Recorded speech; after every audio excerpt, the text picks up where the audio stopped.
I do believe in absolute and utter self-accountability as a man. I think as a man, everything that happens to you is your fault.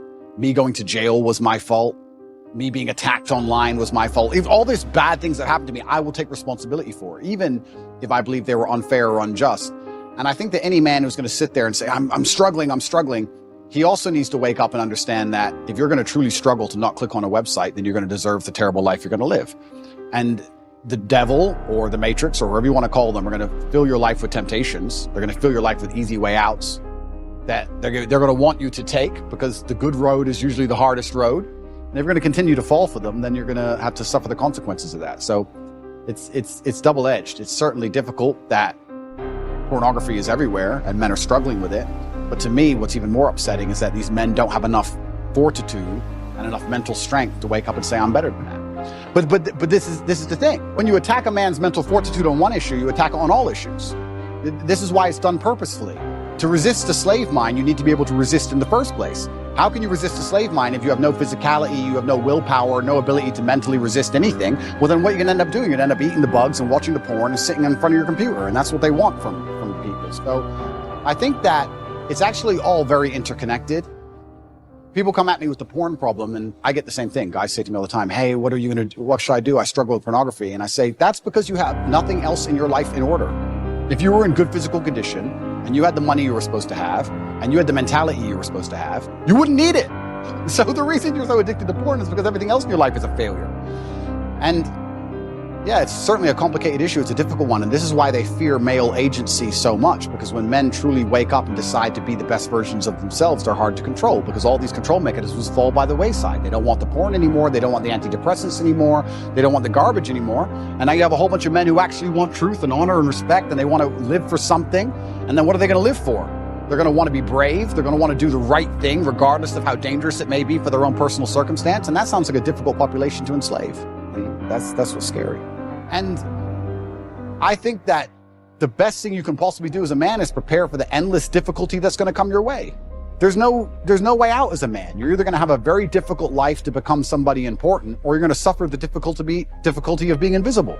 What do you want to do? You want to be invisible and just hide and work in Starbucks? Or do you want to go out there and be top G and be the most famous man in the world and have government agencies trying to lock you up for no reason, putting you in a dungeon?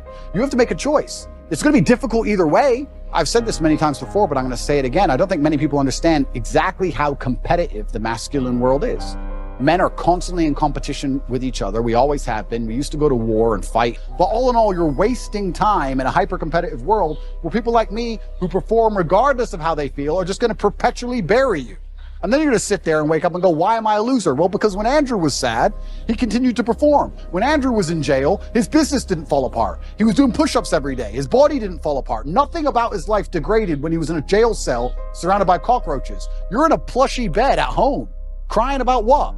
And you expect the male world's hyper-competitive. That's the reality of the masculine world, because we've evolved.